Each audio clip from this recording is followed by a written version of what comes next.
చాలా సంతోషం. ప్రభు యొక్క శ్రేష్టమైన నామానికి మహిమ కలుగును గాక. చేరువచ్చిన మీ అందరికీ ప్రభు నామంలో నా శుభాలు వందనాలు తెలియజేస్తున్నాను. మరలా సజీవులుగా ఆయన సన్నిధిని చేరి ప్రభుని ఈ రీతిగా మనం మహిమపరచడానికి ప్రభు మనకిచ్చిన మంచి తరుణాన్ని బట్టి ప్రభువును మనసారా స్తుతిస్తూ ఉన్నాను. చాలా సంతోషం. లాస్ట్ వీక్ నేనేం చెప్పానంటే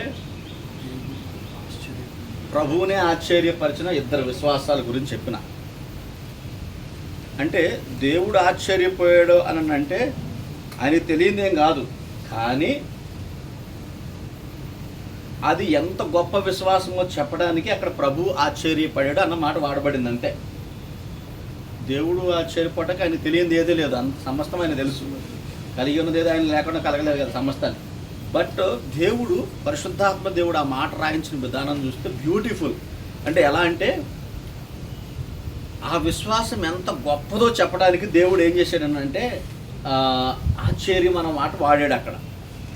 అట్లానే శతాధిపతిలో ఉన్న గొప్ప విశ్వాసాన్ని చూసి ఆశ్చర్యపోయాడు.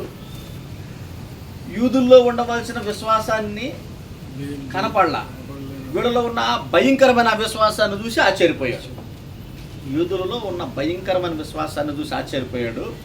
రెండవది, దేవుడు అనుకున్న వాళ్ళల్లో విశ్వాసం లేదు, దేవుడు అనుకోని వాళ్ళలో గొప్ప విశ్వాసాన్ని చూశాడు. అందుకని ఈ రెండు విషయాలు ప్రభువుని ఆశ్చర్యానికి గురి చేసింది. అంటే ప్రభువే ఆశ్చర్యపడంటే చెప్పాను కదా నేను. అంటే దాని అర్థం ఏంటి అని అంటే అంత గొప్ప అవిశ్వాసం ఇశ్రాయేలీల్లో చూశాడు, అంత గొప్ప విశ్వాసం శతాధిపతిలో దేవుడు చూశాడు. అంటే ప్రభువునే ఆశ్చర్యపరిచిన రెండు విశ్వాసాల గురించి లాస్ట్ వీక్ నేను చూశాను. ఈ వారము ఏం చెప్తున్నానంటే యేసు ఎరగనని చెప్పే 4 గుంపుల గురించి చెప్తాను. యేసు ప్రభు వీళ్ళెవరో నాకు తెలియదు అని అంటాడు 4 గుంపుల గురించి. వాళ్ళు ఏంటో నేను రెఫరెన్స్లు ముందు చెప్తాను. మత్తయి సువార్త 7వ అధ్యాయం మత్తయి సువార్త చూడండి. మత్తయి సువార్త 7వ అధ్యాయము 23వ వచనంలో ఇలా ఉంది. చదవండి అమ్మ ఎవరైనా. అప్పుడు నేను మిమ్మును ఎన్నడూ ఎరగను. చాలమ్మా, ఎరగను అన్నాడు కదా. అంటే ఒక గుంపు వచ్చేసింది మనకి. వీళ్ళు ఎవరంటే అబద్ధ ప్రవర్తనలు. సరే, ఇంకా మరికొన్ని గుంపులు చూపిస్తాను. మీరు నాతో కూడా లోకాసు వార్తలోకి రండి. లోకాసు వార్త 13వ అధ్యాయంలోనికి రండి. లోకాసు వార్త 13వ అధ్యాయంలోకి వస్తే ఇక్కడ కొన్ని విషయాలు మనం చూద్దాం. లోకాసు వార్త 13వ అధ్యాయం చూడండి. 13వ అధ్యాయంలో ఏమనుందనంటే 2 సార్లు అన్నాడు. ఇక్కడ 26వ వచనం చెప్పండి, చదవడమ్మా. చాలు తల్లి, మీరు ఎక్కడ వారో మిమ్మల్ని ఎరగలని ఉత్తరమిస్తున్నాం. మళ్ళీ 27 చదవమ్మా. Very good. దేవుడే ఇప్పుడు మీకు ఆశ్చర్యం ఇవ్వాలి. దేవుడే ఎరగనంటున్నాడంటే సృష్టించిన సృష్టికర్త ఆయన. మీకు ఇంకా కొన్ని విషయాలు చెప్తాను చూడండి. ఇప్పుడు మత్తయి సువార్త 25లోకి రండి. 25:12. మత్తయి సువార్త 25:12లోకి రండి. మత్తయి సువార్త 25:12 చెప్తాను. నిశ్చయం, రైట్ నౌ, ఇప్పుడే చెప్తున్నాను మిమ్మల్ని ఎరగనని. అదొక గుంపు. తర్వాత 13వ అధ్యాయం మత్తయి సువార్త 13వ అధ్యాయంలోకి రండి. మత్తయి సువార్త 13వ అధ్యాయం 34 చదవమ్మా.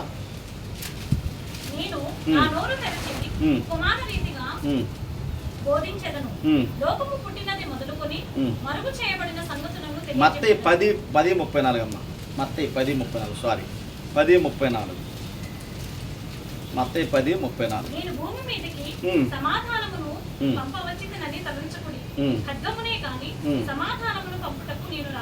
32 నుంచి చదవండి. మనుషుల ఎదుట నన్ను ఒప్పుకొను వాడెవడో పరలోకమందున్న నా తండ్రి ఎదుట నేనును వానిని ఒప్పుకొందును. మనుషుల ఎదుట ఎవడు నన్ను ఎరుగననునో వానిని పరలోకమందున్న నా తండ్రి ఎదుట నేనును ఎరుగనందును. హల్లెలూయా. 4 సందర్భాలు చూపించిన దేవుడు నేను ఎరగనన్న సందర్భాలు. ఒక్కొక్క సందర్భంలో ఒక్కొక్కరున్నారు. అయితే 4 సందర్భాలు ఈ సందర్భంలో చెప్పడం కుదరదు. ఒక్కొక్క సందర్భంలో ఒక ప్రసంగం అవుతుంది. కాబట్టి ఇక్కడ దేవుడు ఎరగను, మత్తయి సువార్త 7వ అధ్యాయంలో దేవుడు 23వ వచనంలో ఎరగనని చెప్పిన సందర్భం ఎవరిదండి అంటే అబద్ధ ప్రవక్తలను గురించి, అంటే అబద్ధ పాస్టర్ల గురించి, అబద్ధ బోధకుల గురించి, అబద్ధ ప్రాఫిట్స్ని గురించి, అబద్ధ స్వస్థత వరాలు అన్న వాళ్ళ గురించి ఉన్నారు కదా, ప్రాఫిట్స్, హీలర్స్, ఈ మధ్య పెట్టుకున్నారు స్వస్థత వరంగా, వాళ్ళ గురించి చెప్పబడిన కాంటెక్స్ట్ ఇది. తర్వాత లూకాసు వార్తలో చెప్పబడిన కాంటెక్స్ట్ ఏంటంటే లూకాసు వార్త 13, 26, 27 చదవండి అమ్మా. చదివారు అక్కడ చదివారు కదా. 13, 26, 27లో చెప్పబడిన సందర్భం బుద్ధి కలిగిన కన్యకలు, బుద్ధి లేని కన్యకలు. అంటే అక్కడ బుద్ధి లేని కన్యకలు అంటే రక్షణ పొందారు, అన్ని బాగానే ఉన్నాయి, కానీ దేవుడు వచ్చే సమయానికి సిద్ధంగా లేరు. అది ఆ కాంటెక్స్టు. తర్వాత మీరు 25వ అధ్యాయం చదివారు కదా, మత్తయి సువార్త 25, అది ఇరుకు మార్గం గుండా ప్రవేశించడం, ఇరుకు మార్గం గుండా ప్రవేశించమని చెప్పినటువంటి సందర్భం.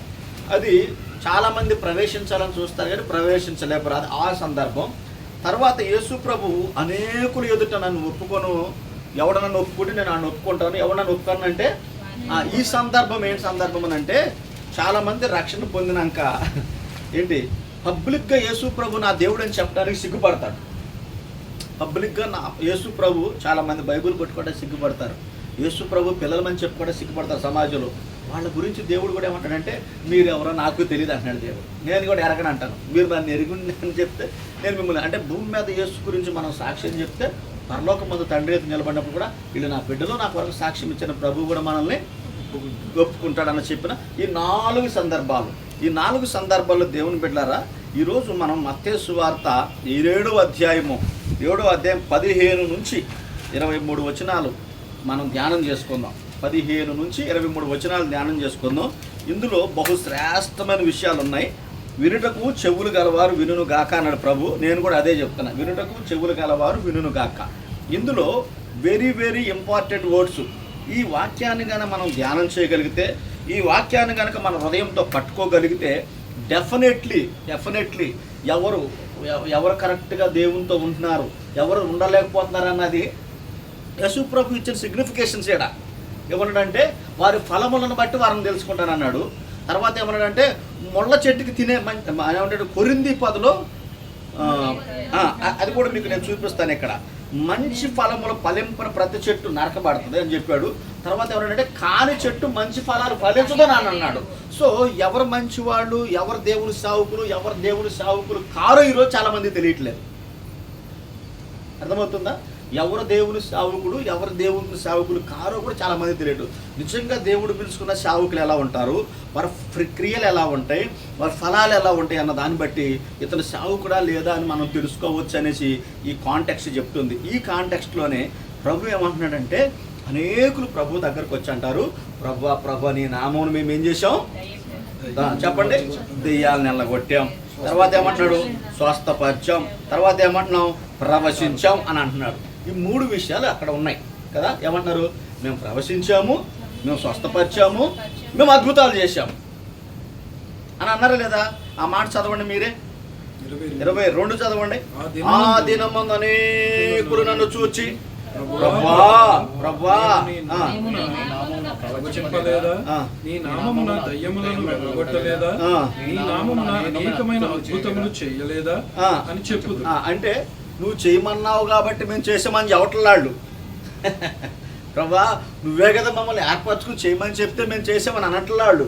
వాళ్ళు నిజమే చెప్తున్నారు. వాళ్ళు ఏమని చెప్తున్నారు, మేము మేము మేము అంటే అక్కడ దేవుడి ప్రమేయం లేదా, వాళ్ళే చెప్తారు. వాళ్ళు ఆయన దేవుడు అంటాడు నీ నోటి మాటను బట్టి నీ మీద తీర్పు తెచ్చమని అన్నాడు కదా. వీళ్ళ నోటి మాటను బట్టి ఇక్కడ తీర్పు వస్తుంది వీళ్ళకి. వీళ్ళు ఎలా ఉంటారు, వీరి క్రియలు ఎలా ఉంటాయి, వీళ్ళ ప్రవర్తన ఎలా ఉంటుంది, నేను కొన్ని విషయాలు మీకు చెప్తాను ఈరోజు.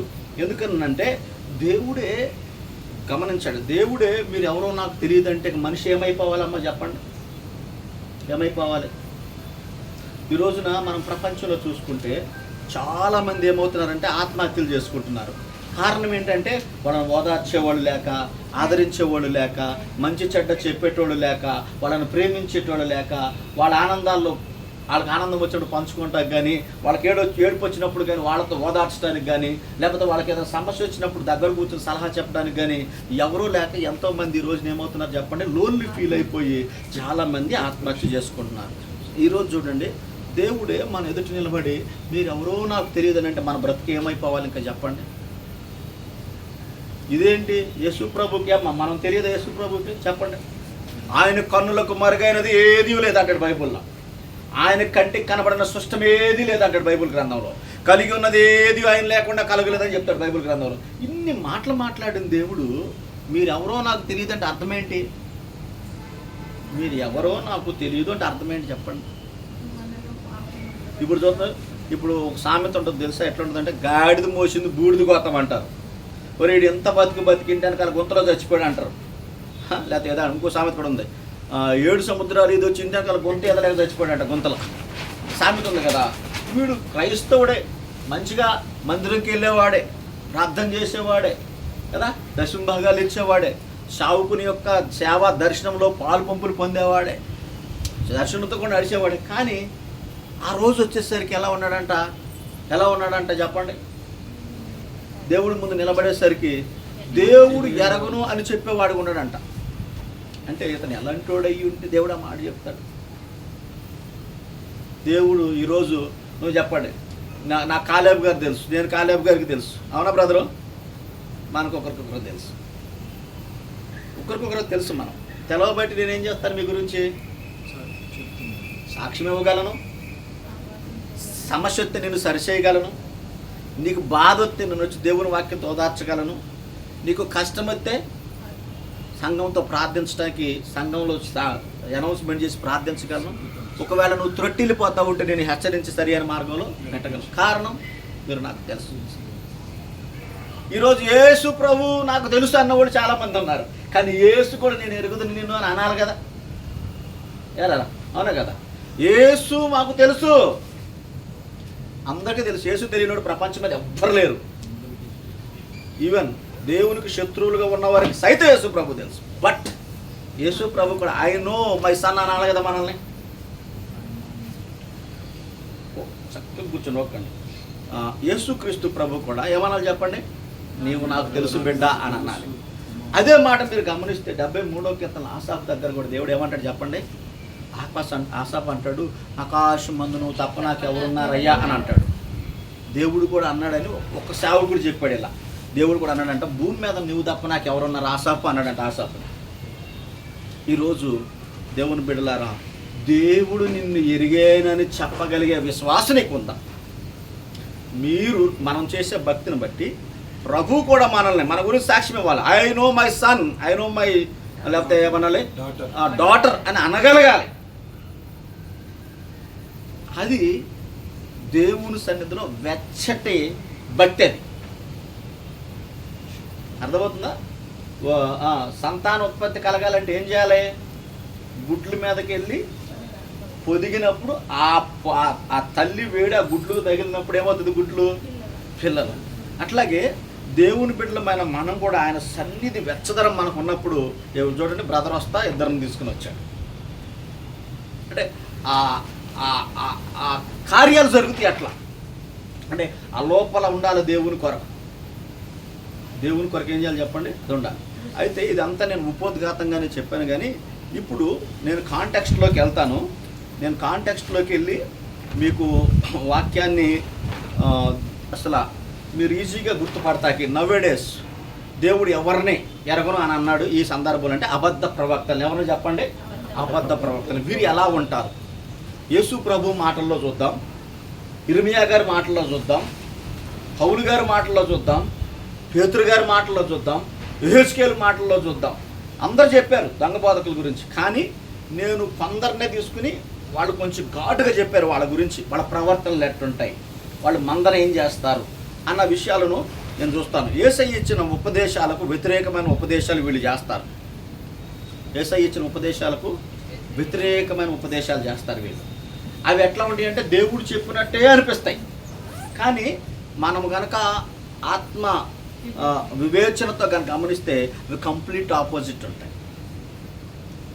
నేను చెప్తున్నా నీకు స్వస్థత కలుగును కాక అంటాడు. అంటే నేను చెప్పడం లేదు, దేవుడు ఏం చేశాడు? దేవుడు నిన్ను స్వస్థపరుస్తాడు అమ్మా అని అనాలి అంతే.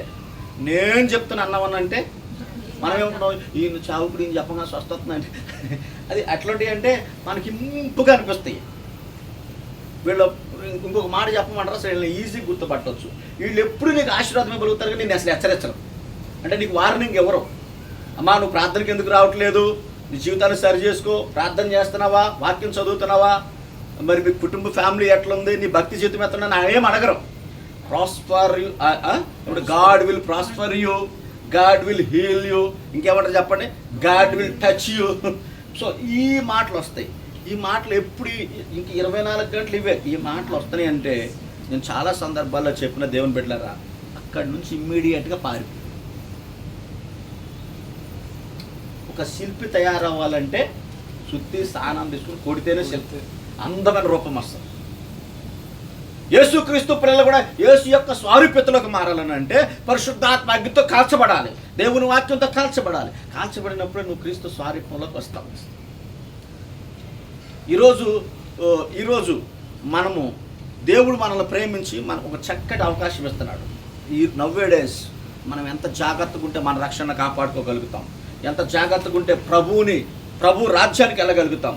లేదా మనం అలా ఉండకుండా ఆదమర్చి ఉంటే మీరు ఎవరో నేను ఎరగను అని ప్రభు అంటే మన పరిస్థితి ఎలా ఉంటుందో ఆలోచన చేయండి. ఆ బుద్ధి కలిగిన కన్యకలు పాపం దీపాలు వెలిగించుకున్నారు, సిద్ధపడ్డారు, వచ్చేది తడబడిలాడుతున్నారు. ఏంటి సిద్ధులో నూనె లేదు. ఏమైపోయారు చెప్పండి, తలుపేసేసి అయ్యా తలుపుది అంటే మీరు ఎవరో నాకు తెలియదు. సింపుల్, క్షణికాలమే కదండి. పాపం అప్పుడు దాకా వాళ్ళు అన్నీ వాళ్ళతో పాటు ఉన్నారు, అన్నీ ఉన్నారు కానీ ఎక్స్ట్రా నూనె తెచ్చుకోలే. సో ఇట్లా జరుగుతాయి. అందుకే మనము కొంచెం జాగ్రత్తగా నేర్చుకుందాం. మొట్టమొదటిగా వీళ్ళు ఎట్లా ఉంటారంటే చూడండి, ఇతర మార్గాలు చూపించి మనుషులను ఇరుకుదారిలో ప్రవేశించకుండా మళ్ళించే ప్రయత్నం చేస్తారు. యేసుప్రభు ఏమన్నాడు, నా ద్వారము ఇరుకైంది అన్న. యేసుక్రీస్తుకు వ్యతిరేకమైన బోధ చేస్తారని ఇందాక చెప్పాను. యేసుప్రభుదే జస్ట్ ఉల్టా దిప్పు చెప్తారు. మళ్ళీ ఎలా ఉంటుందంటే వీళ్ళు యేసుప్రభు ఇరుకైన మార్గం గుండా ప్రవేశించమంటారు, కానీ వీళ్ళు ఏ మార్గంలో ప్రవేశించమంటారు చెప్పండి.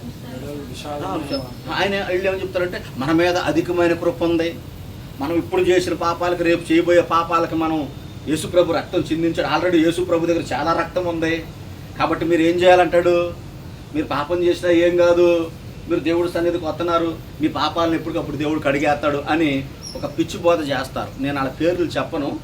వాళ్ళు మన హైదరాబాద్లో పెద్ద చర్చిలు వాళ్ళవి, గుంపులు జనం వెళ్తారు. నేను పేరు చెప్పను. దాన్ని హైపర్ గ్రేస్ అంటారు అన్నమాట. ఈ టీచింగ్ ఏమంటారు చెప్పండి, హైపర్ గ్రేస్ అంటే ఉన్నత కృప అనమాట, అధికమైన కృప అంట. ఇది అధికమైన కృప అంటే పాపం చేయొచ్చు అంట. వీళ్ళనే యేసు ప్రభు మీరు ఎవరో నేను ఎరగను అని అంటాడని చెప్తుంది వీళ్ళ గురించే. అందుకే వీళ్ళు ఎలా బోధిస్తారనంటే యేసు ప్రభు ఏమంటాడంటే నీ పాపాన్ని విడిచిపెట్టు, అమ్మా ఇక్కడ పాపం చేయకు, నువ్వు వెళ్ళి దేవునికి సాక్షిగా బ్రతుకు అని అన్నాడు యేసుప్రభు. అన్నాడా లేదా? ఒకడు ధనవంతుడు వచ్చాడు, ఈ ధనాన్ని నమ్మి వేదలకు ఇచ్చి నన్ను వెంబడించు. యేసుప్రభు బోధ ఎలా ఉంది, పౌలు బోధ కూడా అలానే ఉంది, అవునా కదా?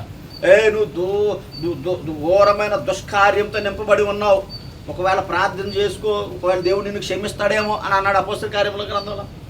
అంటే వీళ్ళ బోధ ఎట్లుంటే వీళ్ళ బోధ ఎట్లా ఉంటుందని అంటే వీళ్ళు యేసు ప్రభు కనికరం గలవాడమ్మా, కృప గలవాడమ్మా, దయగలవాడమ్మా, ప్రేమ గలవాడమ్మా, నువ్వేమన్నా చేయమ్మా, దేవుడు నిన్ను క్షమిస్తాడు అని అన్నాడు. కానీ బైబుల్ అలా అనలా. బైబుల్ ఏముందనంటే ప్రేమ గలవాడే, దయగలవాడే, కృప గలవాడే, కనికరం గలవాడే. కృప ఉందని పాపం ఉందని తెలిసి ఉంటావా? కుదరదు. తర్వాత ఏమని అంటాడంటే తర్వాత ఎబ్రీ 13 అధ్యాయం మీరు గమనిస్తే, 12 అధ్యాయం మీరు గమనిస్తే ఏలయనగా దేవునికి ప్రీతికరమైన సేవ చేయండి, లేకపోతే దేవుడు దహించే అగ్ని అయి ఉన్నాడు అని అంటాడు. ఇది నిర్గమాకాండ గ్రంథంలో ఉంటుంది. అదే మాట ఎత్తిపట్టి ఇక్కడ కూడా రాస్తాడు. దేవుడికి ఇష్టమైన సేవ చేయకపోతే ఒకరోజు ఏం చేస్తాడంట కాల్చి. అదే మాట పౌలన్న కొరింథీ పత్రిక 3వ అధ్యాయంలో చెప్తాడు. ఏమన్నాడంటే ఆ దినము ఏమంటాడంట, పునాది మీద ఒకడు ఇల్లు కట్టని ఎడల అదే పోతుందని చెప్పండి పడిపోతుందంటే అగ్నియే దాన్ని పరీక్షిస్తుంది అన్నట్టు. అది మనం చూస్తాం. అందుకే ఈ దొంగ బోధకులు యేసు చెప్పిన బోధనని తిప్పి బోధిస్తారు. అలాగే యేసు ప్రభు చెప్పిన ఇరుకు మార్గం గురించి వీళ్ళు ఎలా బోధిస్తారు, ఇది విశాలమైన మార్గం అన్నట్టు బోధిస్తారు. అంటే ఎడకొస్తే నీకు ఇల్లు వస్తుంది, ఎడకొస్తే నీకు జాబ్ వస్తుంది, ఎడకొస్తే నీకు పిల్లోడు పుడతాడు, ఎడకొస్తే నీకు అరటికాయ ఇస్తాను, గర్భఫలం వస్తుంది. బైబుల్లో ఎవడన్నా అరటికాయలు ఇచ్చాడా ఒకడన్నా? మరి బైబుల్లో లేదు, నువ్వు విత్తనం అంటే నీకు అన్న యేసు ప్రభు స్పెషల్ యేసు ప్రభు తెలుసా? నేను అందుకే చాలా సందర్భం చెప్పా. ఈరోజు ప్రకటించే యేసు ప్రభు బైబిల్లో ఉన్న యేసు ప్రభు కాదు చాలామంది, అవునా కదా? ఈ రోజుల్లో అటుకైతే గర్భఫలం మొత్తం యేసు ప్రభు అని చెప్పాడా? ఈ యేసై అయితే చెప్పరా, మరి ఆయనకు తెలిసిన యేసై చెప్పాడా? అందుకే చాలామంది ఈ బైబిల్లో కూడా చాలామంది యేసులు ఉన్నారు తెలుసా మీకు? అట్లా ఇప్పుడు కూడా చాలామంది యేసుల గురించి ప్రకటిస్తున్నారు. వీళ్ళని ప్రభు ఏమంటాడంటే చివరికి ఐ డోంట్ నో అంటే ఏమంటే నేను మిమ్మల్ని ఎరగను అని అంటున్నాడు. అందుకే ఇక్కడ మనం క్లియర్గా చూద్దాం. చూడండి, వారి అంతము వారి అంతం ఎట్లా ఉంటుందంటే వారి కార్యాల ప్రకారం ఉంటుంది. అంటే వాళ్ళు అనుకుంటున్నారు మనం అన్నీ చేస్తున్నాం, లగ్జరీ కార్లలో తిరుగుతున్నాం, ఓహో విపరీతమైన జనాలు మనకు ఫాలోయింగ్ ఉంది, విపరీతమైన ప్రజలు మనం వెంట వస్తున్నారు, ఈరోజు మనకేం కొదువు లేదు, మన పిల్లలు మనము నా ప్రాణమా తినుము తాగుము చుక్కించమని మనిషికి ఒక కారు. ఈరోజు ఎట్లా చెప్పండి, మనిషికి ఒక కారు లగ్జరీ లైఫ్. బైబిల్ ఏముంటుందంటే సుఖమందు బ్రతకను ఉద్దేశించినది బ్రతికిండు చచ్చిందంతా సమానం అని అన్నాడు. ఎక్కడ? సుఖభోగములు ఎందుకు బ్రతుకును ఉద్దేశించింది బ్రతికిండు సచ్చినదై ఉండని అన్నాడు. ఎక్కడ? యాకోబు పత్రికలో. ఒక దైవజనుడు అన్నాడు, ఎలా అన్నాడు, సుఖపడేవాడు సేవ చేయలేడు, సేవ చేసేటోడికి పాపం సుఖం దొరకదు అన్నాడు. సావుకులకి సుఖం దొరకదు. ఏడు చెప్పండి, ఆ సిస్టర్ రండి ప్రార్థన చేస్తాక అంటది, ఈ బ్రదర్ రండి మా ఇంట్లో ఫంక్షన్ ఉందంటాడు, ఆ బ్రదర్ రండి మా ఇంటికి. అంటే ఈ సావుకుడు తిరగటమే పాపం. కారణం ఏంటంటే కష్టపడతాడు ఈయన. నాకు సుఖంగా ఉందన్న వాళ్ళు ఏం చేస్తారు చెప్పండి, ఎప్పటికీ సేవ చేయలేరు. సుఖాన్ని అనుభవించే వాళ్ళు ఎన్నటికీ సేవ చేయలేరు. అది యేసు ప్రభు యొక్క విధానం. అయితే ఇప్పుడు నేను చూస్తాను వారి అంతం ఎట్లుంటుంది, వారి క్రియలు ఎట్లా ఉంటాయి, వారిని మీరు ఎలా గుర్తుపట్టాలి అని మీరు అడిగితే క్లియర్గా బైబిల్ గ్రంథంలో ఇర్మియా మాటలో చూద్దాం. ఇర్మియా గ్రంథం 14వ అధ్యాయం 14-15 వచనాలు చదవండి. త్వరగా చదువుదాం, చాలా విషయాలు ఉన్నాయి కాబట్టి త్వరగా తీసి మనము చదువుదాం దేవుని బిడ్డలారా. ఇర్మియా అబద్ధములు ప్రకటిస్తున్నారు. ఇప్పుడు చాలు తల్లి, ఏమన్నాడు చెప్పండి ఆయన? వాళ్ళు అబద్ధాలు చెప్తున్నారు, నేను వాళ్ళు పంపలేదురా బాబా అన్నాడు దేవుడే. ఎవరికి? ఇర్మియాకు ప్రత్యక్షమయ్యి, ఇర్మియా నువ్వన్నా చెప్పయ్యా, ఇదిగో ఇర్మియా నువ్వన్నా చెప్పు, వాళ్ళు నా నామంలో ఏం చేస్తున్నారంటే చెప్పండి, అబద్ధాలు ప్రకటిస్తున్నాను, నేను వాళ్ళు పంపలేదయ్యా మొత్తుకుంటున్నాడు దేవుడు అక్కడ. మరలా చదువు సిస్టర్ 23వ అధ్యాయం 25-26 వచనాలు చూడండి.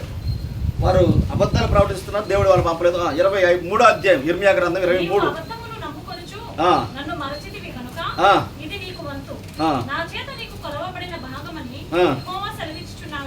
కాబట్టి నీ అవమానము కనబడునట్లు నేను నీ బట్టల చెంగులను నీ భూమి మీదకి ఎత్తుచున్నాను. 23వ అధ్యాయమేనమ్మా, 23, 25, 26. 23వ అధ్యాయం 23, 25, 26. కలకంటిని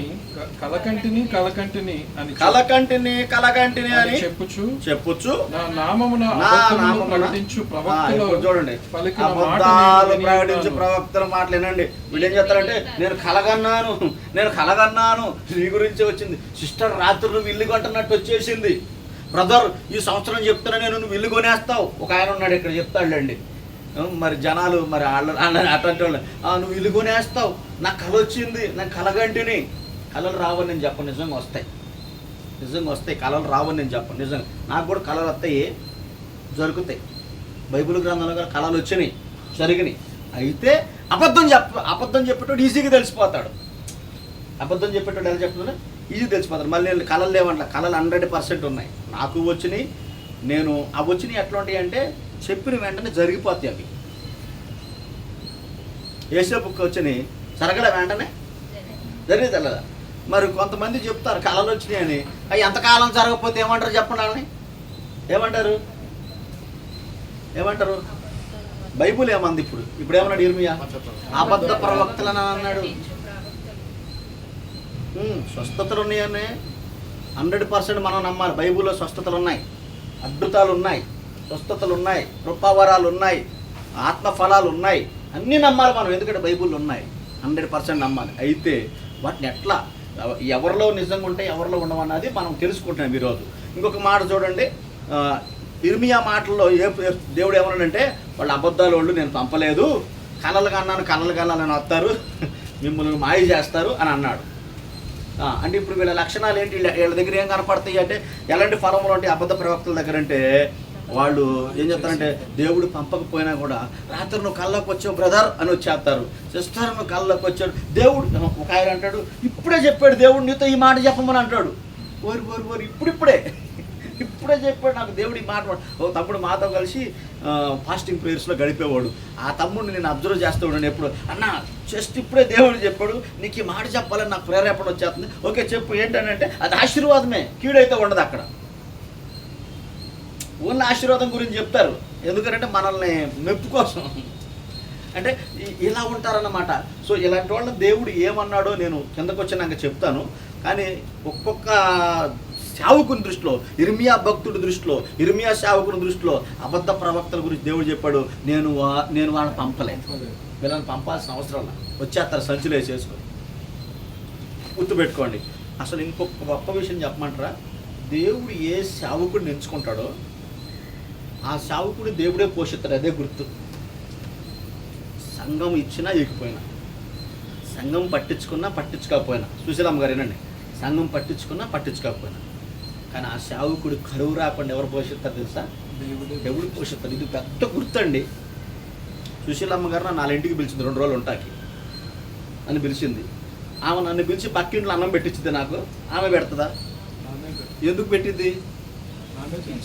నువ్వు నన్ను పిలిచావు కాబట్టి నన్ను చూసుకోవాల్సిన బాధ్యత నీదే. అట్లాగే దేవుడు మమ్మల్ని సేవకు పిలిచాడు కాబట్టి, ఒక నిజమైన సేవకుడిని దేవుడు పిలిస్తే చూసుకోవాల్సిన బాధ్యత దేవుడిదే. ఆయన చూసుకుంటాడు. కరువు రాని నీకు ఒక కరువు వస్తుందంటే నీకేదో నేర్పిస్తాకే, నీ లోపల ఏదన్నా కరువుకుండా తీసేయటాకే. ఇది ఒక గుర్తు పెట్టుకోండి, సేవకుడు గుర్తు, నిజమైన సేవకుడు. అబద్ధ సేవకులు వీళ్ళు ఎట్లా వస్తారంటే, వీళ్ళు పిలవకుండా వచ్చిన వాళ్ళు సిస్టర్ కష్టాలు ఉన్నాయి, ఇలా ఉంది, అలా ఉంది, అది ఇది ఏదేదో చెప్పేసేసి ఇక ఆమె దగ్గర కొట్టి ఆమెను పొగిడి ఆయన చేతికి ఏదో కానుక దొరికినాక బయలుదేరుతారు వాళ్ళు. అదే ఇక్కడ చెప్తా ఉన్నాడు ఇర్మియా ప్రాస్పెక్ట్లు. ఇర్మియా ద్వారా దేవుడు అలా చెప్పాడు. ఇప్పుడు యెహెజ్కేలు ద్వారా ఎట్లా మాట్లాడుతున్నాడండి, యెహెజ్కేలు మాటల్లో చూద్దాం వీళ్ళు ఎలా ఉంటారో. 13వ అధ్యాయం 1 నుండి 9 వచనాలు చూడండి. మనస్సుకు వచ్చినట్లు ప్రవర్తిస్తారంటాడు. యెహెజ్కేలు గ్రంథం చూడండి, యెహెజ్కేలు గ్రంథం 13వ అధ్యాయం 1 నుండి 9 వచనాలు మీరు గమనించినట్లయితే అందులో ఒక మాట ఉంటుంది చూడండి, మనస్సుకు వచ్చినట్లు ప్రవచిస్తారని ఉంది. మనస్సుకు వచ్చినట్టు ప్రవచిస్తారని ఉందమ్మా, చదవండి. యెహెజ్కేలు గ్రంథం, యెహెజ్కేలు 13వ అధ్యాయం. మరియు యెహోవా వాక్కు నాకు ప్రత్యక్షమై ఇలాగ సెలవిచ్చెను, నరపుత్రుడా ప్రవచించుచున్న ఇశ్రాయేలీయుల ప్రవక్తలకు విరోధముగా ప్రవచించి మనకు వచ్చినట్లు ప్రవచించు వారితో. అవసరం ఎంతమ్మా? 2వ వచనం. మనసుకు వచ్చినట్లు ఏం చేస్తారంటే వీళ్ళు. ఇప్పుడు చూడండి ఏమంటారు, అమ్మ మీ ఇంట్లో నేను ప్రార్థిస్తున్న దెయ్యం కనపడింది. ఇటు చూడండి, మీ ఇంట్లో నేను ప్రార్థిస్తున్నాను అంత దెయ్యం కనపడింది, 7 రోజులు ప్రార్థన పెట్టాలమ్మా, చీకటి తొలిగిపోద్ది అంటారు. 7 రోజులు ప్రార్థించాలమ్మని అంటాడు. అవునా కదా? మీరు ఇలాంటి మస్తుగా ఉన్నాయి సమాజంలో. అలా 7 రోజులు పెట్టాలని అంటే యేసు ప్రభు 7 రోజులు పెడితేనే తొలగిస్తాడా? ఇది నిజమైన భక్తి అయితే ఒక అరగంట ప్రార్థన, 2 నిమిషాలు ప్రార్థన చేసి తొలగించడా? 7 రోజులు చేస్తే నేను తగ్గిస్తాను బైబిల్ ఆడని అన్నాడా? సో ఇట్లాంటి వాళ్ళ దూరంగా పారిపోయిన దేవుని పెట్టాలి. మన దేవుడు 7 రోజుల దేవుడు కాదు. ఈయన ఆది ఆయన, అంతం ఆయనే, ఆల్ఫా ఆయనే, ఒమేగా ఆయనే. ఈయన యుగయుగాలు ఉండేవాడు, నేను సదాకాలం మీతో ఉంటానన్నవాడు. మనం ఏం చేస్తున్నామంటే 7 వారాలు తప్పకుండా రండి, మీకు గర్భఫలం వచ్చేసింది. 7 వారాలు తప్పకుండా రండి, మీకు ఇల్లు వచ్చేసింది. 7 వారాలు తప్పకుండా రండి, మీకు వీసా వచ్చేసింది. అంటే యేసుని ప్రార్థిస్తాడు తెలుసా? 7 వారాలు యేసుని ప్రార్థన. 7 వారాలు యేసు బైబుల్లో లేడు. ఎక్కడన్నా చూపిండి నాకు 26 గ్రంథాలు, సారీ 66 గ్రంథాలు ఉన్నారమ్మా. 7 days జీసస్ ఉన్నాడా? 7 అది శనివారంలో, అది వేరే సబ్జెక్ట్లో. 7th డే అనేది విశ్రాంతి దినం, అది యూదులది, అది వేరే. 7 వారాల గురించి చెప్తున్నాను నేను. 7 ఆదివారాలు మా దగ్గరకు వస్తే నువ్వు అనుకున్నా జరిగిద్ది అంటే నువ్వు ఏ యేసును ప్రకటిస్తున్నావు అంటే 7 వారాలు యేసు బైబుల్లో లేడు అంటే నువ్వు బైబుల్లో లేని యేసును ప్రకటిస్తున్నావు. జాగ్రత్తగా గుర్తుపెట్టుకో, దేవుని బిడ్డ, పడిపోవద్దు. ఇట్లా నువ్వు కనుక అట్లాంటి వాళ్ళని వెంబడిస్తే, నా సేవకులు చెప్పిన నేను బైబుల్ తెలుగులో ఇచ్చిన నువ్వు చదవలేదు, చదవకుండా నువ్వు అట్లాంటి వాళ్ళని వెంబడించావు కాబట్టి వాళ్ళతో పాటు నేను నిన్ను కూడా ఎరగనని అన్నాడు అనుకో దేవుడు. బెక్క మొక్కం వేసుకుని మనం ఏం చేయాలి చెప్పండి?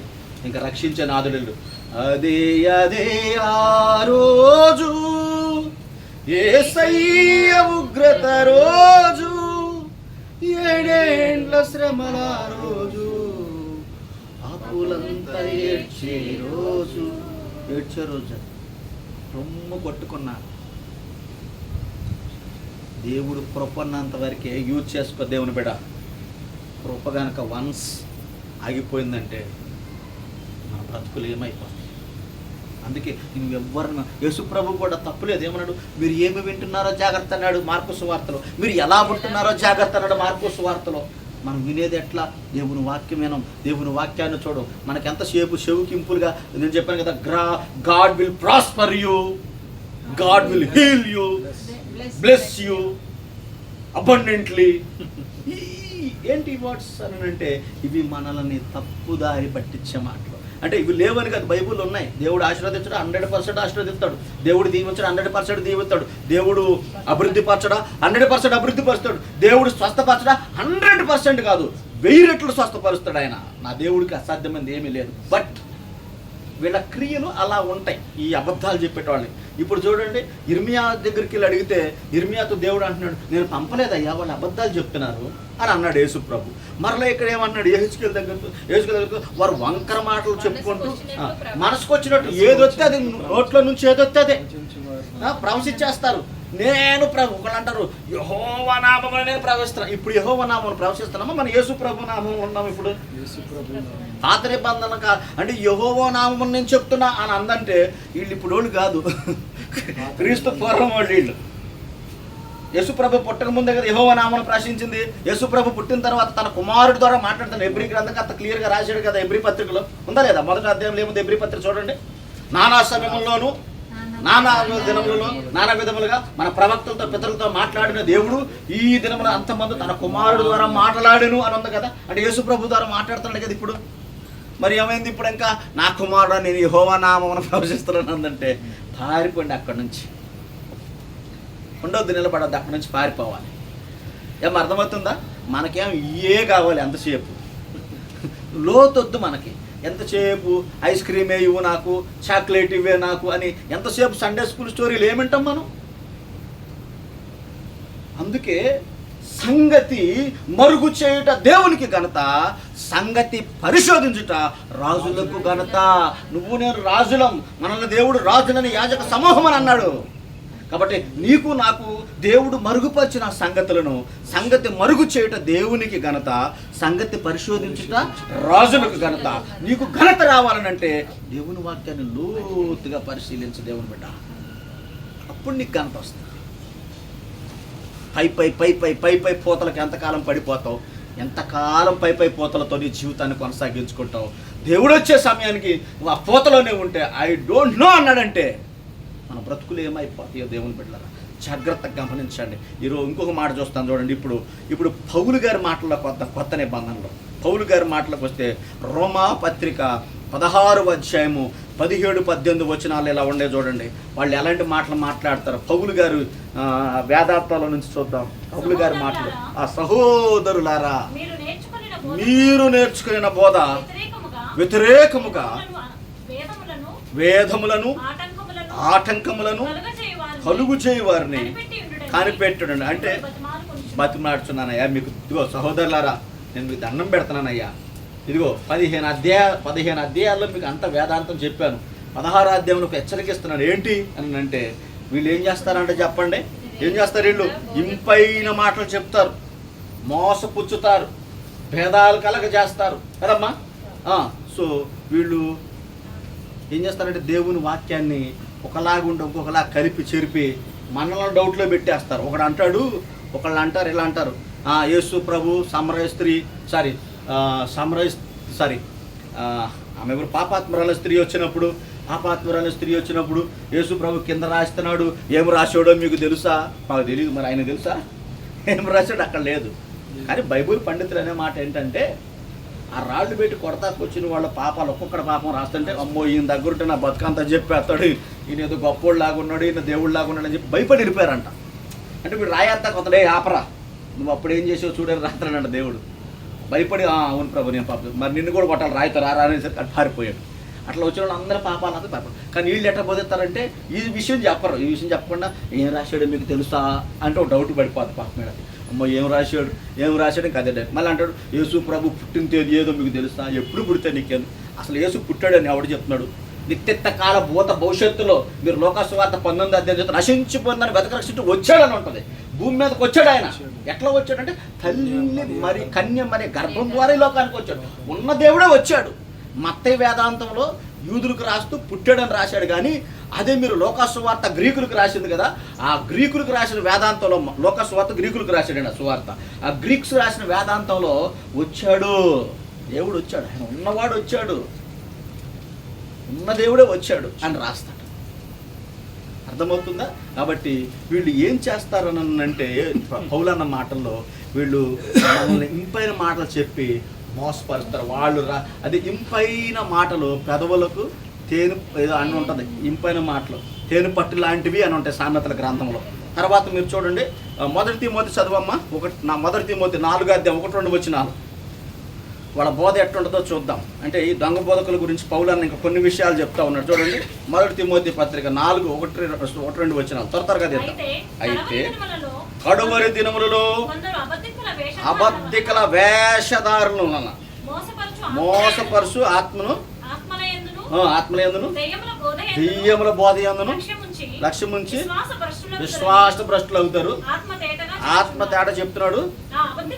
అబద్ధికులు వాత వేయబడిన మనస్సాక్షి గలవారై వివాహాలు నిషేధిస్తూ సత్య విషయమై అనుభవ జ్ఞానం గల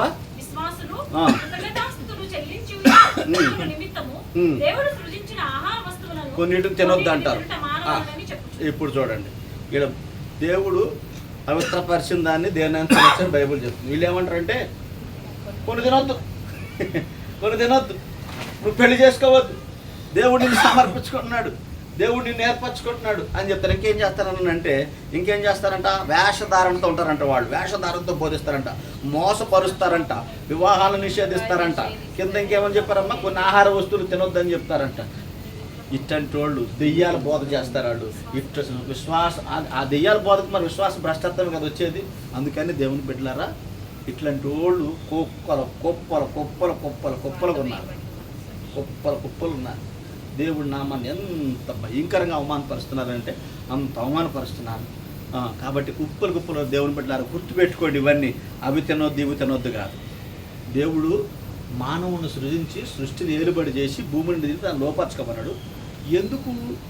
మీకు ఒక ఆశ్చర్య మాట చెప్పనా? నోవాహు జలప్రళయం వచ్చినప్పుడు దేవుడు ప్రజలందరినీ చంపేశాడు. ప్రజలతో పాటు జంతువులు కూడా చచ్చిపోయినా చావలేదా? పాపం అయ్యేం చేసినాయి? పక్షులు ఉన్నాయి, అవేం చేసినాయి? మరి వాటిని కూడా దేవుడు ఎందుకు అంటే అసలు నేను సృష్టించిన మనిషి లేనప్పుడు మీరు ఎందుకు? మిమ్మల్ని సృష్టించింది వాళ్ళ కోసమే కదా. దేవుడు మన కొరకే సృష్టించాడు వాటిని. కానీ వీళ్ళు ఏం చెప్తారు? విద్యనొద్దు. అసలు ఈ మధ్యకాలంలో ఆంధ్రాలో అయితే విపరీతం అయిపోయింది. గుణదలకొండ తెలుసా మీకు? ఎంతమంది తెలుసు? విజయవాడ గుణదలకొండ వైట్ షర్ట్ వేసుకుని మాలేసుకుని వైట్ మాల వేసుకుని మరియమ్మ శిష్యులు అని చెప్పేసి బయలుదేరారు. 40 రోజులు మాలేసుకుని వెళ్తున్నారు వాళ్ళు. ఎక్కడికి? గుణదలకొండకి. విజయవాడ గుణదలకొండ మేరీమాత కొండకి వెళ్తున్నారు. మా ఏరియాలో ఈ మధ్య కాలంలో ఆడు భయంకరమైన తాగుబోతులు. 40 రోజులు తాగరు, గుడ్డు తినరు, స్త్రీ సంగతి దూరంగా ఉంటారు. ఆ 40 రోజులే. ఇదేం పాడు కాలము? యేసుప్రభు భక్తి 40 రోజులు చెప్పాడా? ఇక నేను చెప్పాలంటే ఎన్ని చూస్తున్నామో మా కళ్ళతో. ఇట్లాంటివి జాగ్రత్తగా ఉండాలి మనం. ఇట్లాంటి వాళ్ళతో బీ కేర్ఫుల్. మా సొంత మేనమామే మా అమ్మ దగ్గరికి వచ్చి, అక్క తండ్రికి భార్య ఉందో తెలుసా దేవుడికి అని అంటున్నాడంట. ఊరి న్యాయం అని చెప్పేసి ఉండరు. మా అబ్బాయి ఫోన్ చేస్తాను, నాకు ఫోన్ చేస్తే నాకు తీసుకొచ్చి గలతీ పత్రిక 4వ అధ్యాయంలో ఇక్కడ ఉన్న భూమి మీద ఉన్న వాళ్ళకి తండ్రి శారా, పరలోకం మందు ఇంకొక తల్లి మనకని అంటాడు. అది పరలోకం గురించి చెప్పాడు దేవుడు. నేనేం చెప్తానంటే పరలోకం తల్లి అనేసరికి యేసు ప్రభు భార్య అని చెప్పేస్తాడు. మా మేనమామ ఎవరో సొంత మేనమామ. అసలు నువ్వు ఎక్కడ పడ్డావా? ఈ బోధలు ఏందని అంటే వీళ్ళు ఎవరనంటే వీళ్ళు యెహోవా సాక్షులు. ఎంత ఘోరమో తెలుసా అసలు? బోధ ఎంత భయంకరంగా ఉందో కదా. మనం అందుకే యేసుప్రభు మీరు ఇరుకు ద్వారంలో నేను ఎందుకు చెప్పాడంటే, ఎంతమంది దుర్మార్గ ప్రజలు ఉంటారు కాబట్టి మీ భక్తిని మీరు జాగ్రత్తగా చేసుకుని వెళ్ళమని అన్నాడు. మా సొంత మేనమామ ఆయన అలా చెప్పే. మరి ఆయన వద్దంటే మా అమ్మాళ్ళ 5 చెల్లెళ్ళు, 4 అన్న 9 మంది అందరిళ్ళకి వెళ్తాడంట. అదే పనిగా ఆయన తీసుకుని విజయవాడ నుంచి ఆ పాస్టర్ పిలుస్తాడంట, తీసుకుని అందరిళ్ళకి అదే మాకు చిన్నప్పటి నుంచి ఇదేది లేదు, పోరా బాబు నువ్వు వచ్చి కొత్త బాధ బోధిస్తామని అందరూ చివాట్లు పెట్టి పంపించేస్తున్నారంట. చదువు రాని వాళ్ళు కూడా, చిన్నమ్మాళ్ళు అందరూ ఎక్కువ చదువుకోలేదు, వాళ్ళు కూడా మేము చిన్నప్పటి నుంచి ఇట్లాంటి బాధ ఎప్పుడు వినలేదురా, నువ్వేదో కొత్త విషయాలు చిన్న బోధిస్తున్నావు, మా ఇంటికాడ చెడిపోయి చీయాట్లు కట్టించుకుంటున్నాడు. ఎంత అంటే జాగ్రత్తగా ఉండండి దేవుని బిడ్డలారా. ఇట్లా వస్తారు లాస్ట్. చూడండి అమ్మ 2 తిమోతి 4:3-4 వచనాలు చూడండి. 2 తిమోతి 4:3-4 వచనాలు. 2 తిమోతి 4:3-4 వచనాలు చూడండి అమ్మా. ఎందుకనగా హితబోధను సహించరు. అమ్మ ఏనండి, హితబోధ అంటే అర్థమైంది చెప్పండి. హిత అంటే ఏంటి? మంచి బోధ. ఈరోజు ఎవడు సహిస్తున్నాడు చెప్పండి? హితబోధను సహించక. ఇప్పుడు ఇంకోటి ఏంటి? దురద చెవులు ఎక్కువ వచ్చేసినాయి ఇప్పుడు. ఇదిగో అనగనగా అనగానే ఇటు చెవి యాక్టివ్ అయిపోద్ది. ఏదో చెప్తున్నాడు పాస్టర్, కథ చెప్తున్నాడు. నాకు అసలు ఒక ఆయన ఉన్నాడు, ఆయనకి ఒక ఆయన 3000 స్టోరీలు రాసిచ్చాడు. ఇక్కడే ఉంటాడులే. ఆ రాసిచ్చిన ఆయనతో నేను మాట్లాడా. ఈయనకి రాసిచ్చాడంట 3000 స్టోరీలు. నువ్వు ఎట్లా రాసిచ్చావన్నా, నువ్వు ఎంత 1,00,000 మందిని జడగొట్టేస్తున్నావన్నా, నువ్వు ఆయనకి స్టోరీలు రాసిస్తామేంటా నన్ను మాట్లాడా. ఆయన తెనాల్లో ఉంటాడు, కిషోర్ గారు అని. అయినా ఎట్లా రాసిచ్చావన్నా ఆయనకి 3000 స్టోరీలు అంటే, ఆయన డబ్బులు ఇస్తారా బ్రదర్? రాసిచ్చానండి. డబ్బులు ఇస్తే రాసిస్తారా? రాసి కొంతమంది నేను అడిగి ఏంటి బ్రదర్ అంటే, అబ్బా ఏం చెప్తాడండి వాక్యము అంటే, వాక్యం ఏంటి, కథ ఏంటి? కథను వాక్యం అనుకుంటున్నారు పాప మీ పిచ్చోళ్ళు. కారణం ఏంటంటే ఇలా దేవుడు తెలియదు. యేసుప్రభు అంటే ఎవరు చెప్పండి? వాక్యమే కదా. వాక్యం తెలియకపోతే ఎసే తెలియనట్టే కదా. వాళ్ళు ఏం చెప్తున్నారు? కథ చెప్పంగానే కథే దేవుడు అనుకుంటున్నారు. ఊరు అది కాదు. 66 గ్రంథాలలో ఉన్నదే యేసుప్రభు. 66 గ్రంథాల్లో ఉన్న వాక్యమే యేసుప్రభు. చెప్పమ్మా, ఏం చేస్తారంటాడు? దురద చెవులు ఉంటాయి. స్వకీయ దురాశలు అంటే సొంత దురాశలు ఉంటాయి. వీళ్ళకి ఏంటి దురాశలు? నేను ఇప్పుడే ధనవంతుని అవ్వాలి, నేను అది కట్టాలి, ఇది కట్టాలంటే దేవుని శక్తి నాకు కావాలి. నేను ఒక ఆయన 40 రోజులు ఉపవాస ప్రార్థన పెట్టాడమ్మా. పెట్టి ఒక వారం రోజులు నన్ను వాక్యం చెప్పడానికి పిలిచాడు అక్కడ. అంటే నేను వారంలో 4 సార్లు 5 సార్లు వెళ్ళి బోధించాను అక్కడ. బోధిస్తే వాళ్ళు 40 రోజులు ఉపవాస ప్రార్థన పెట్టి అసలు ఏం ప్రార్థిస్తున్నారో వీళ్ళకి అర్థ ఏందని నేను అబ్జర్వ్ చేస్తూ ఉంటే, ఎంతసేపు కృపావరాలు దయచేయి, ఆత్మవరాలు దయచేయి, దెయ్యాలను వదలగొట్టే శక్తి, ఇంక ఇదే ప్రార్థన చేస్తున్నారు. అరే కృపావరాలు, ఆత్మవరాలు, దెయ్యాలను వదలగొట్టి ఇంక ఇదేనా ప్రార్థన? పేర్లు ఎవరి పేర్లు ఎత్తద్దు. చెప్పండి, ఇక ఇదేనా ప్రార్థన? ఇప్పుడు నశించిపోయే ఆత్మలు ఎన్నో ఉన్నాయరా? త్రాగుడికి లోనైపోయారు, కుటుంబాలు పగిలిపోతున్నాయి, పరిశుద్ధుల మీద దాడులు జరుగుతున్నాయి, మందిరాలకు కొలగొట్టబడుతున్నాయి, జనులు డ్రగ్స్కి అడిక్ట్ అయిపోతున్నారు, వ్యభిచారాలకి.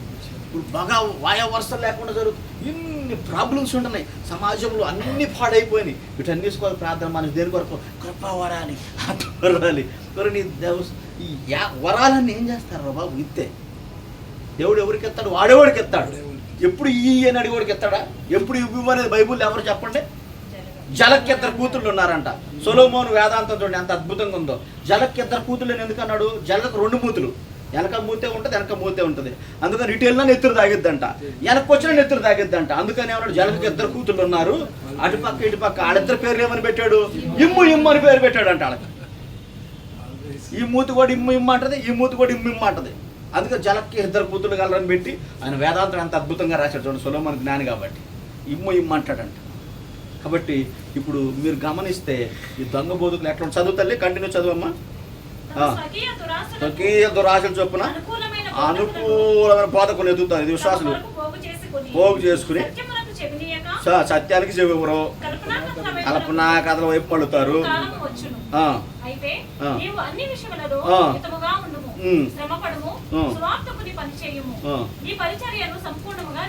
ఇప్పుడు చూడమ్మా, అయితే అన్నాడు అంటే అట్లా దిక్కుమాల పనులు నువ్వు చెయ్యొద్దు, అంటే ఆ పనులు చెయ్యొద్దు. నువ్వు అనుకూల బోధకుని ఎత్తుకుని అట్లా నువ్వేం చేయాలి? శ్రమపడు, సువార్తకు పని చెయ్యి, అన్ని విషయాల్లో మెత్తంగా ఉండు, నీ పరిచర్యను ఇది సత్యంగా ఉన్న వాళ్ళు ఇట్లా చేయాలి. పరిచర్య సంపూర్ణంగా చేసుకోవాలి, శ్రమ పడాలి, అన్ని విషయాల మిత్తంగా ఉండాలి. కానీ వీళ్ళు అంటే ఈ ఎలా ఉంటారంటే ఇక్కడ ఉన్న దొంగ బతుకుల గుంపు వీళ్ళు మనుషులకు అనుకూలమైన వాటిని అరే ఈ సిస్టర్ గురించి ఈ సిస్టర్ను పొగిడితే పడిపోతారా అని అనుకుంటే మీ దగ్గర ఓన్లీ ఆశీర్వాదాలతో వచ్చాను. సిస్టర్ నువ్వు ఇల్లు కట్టేస్తా బిడ్డ, అసలు నువ్వు మామూలు అసలు నువ్వు ఎంత కష్టపడతావు నాన్న, నువ్వు ఇల్లు కట్టేస్తావు నాన్న, అసలు నీకు దేవుడు ఇవ్వబోతున్నావు నాన్న అని. ఎందుకంటే అనుకూలంగా మనుషులు వాళ్ళ దగ్గర రాబడి రావాలంటే ఇప్పుడు నేను వచ్చి నేను తిడితే డబ్బులు ఇస్తావమ్మా, నాకు కానుక పెడతావా, పెట్టవు. నేను వచ్చి నేను పొగిడితే ఏం చేస్తావు, మొహమాటం కోసమని ఇస్తాం. తిట్టామనుకో ఎవడరు పోరా అంటాం. కానీ అదే మనము వాళ్ళని పొగిడేమనుకో వీళ్ళు ఏం చేస్తారు చెప్పండి, ఉబ్బిపోయి కాదు నువ్వు ఉబ్బకపోయినా అంతసేపు నేను పొగిడాడు కాబట్టి మొహమాటం కొద్దైనా ఈ అమ్మ ఏమేమిరా అని అనుకుంటారేమోనని ఏం చేస్తా చెప్పండి, మొహమాటం కోసం 100 రూపాయలు అని ఇస్తాం పెట్రోల్ కోసం. అట్లానమాట అలా ఉంటారు. అది పౌలు అన్న వేదాంతం. పేతురు మాటలో చూద్దాం చూడండి. పేతురు మాటలో 2 పేతురు 2వ అధ్యాయం 3వ వచనం చూడండి.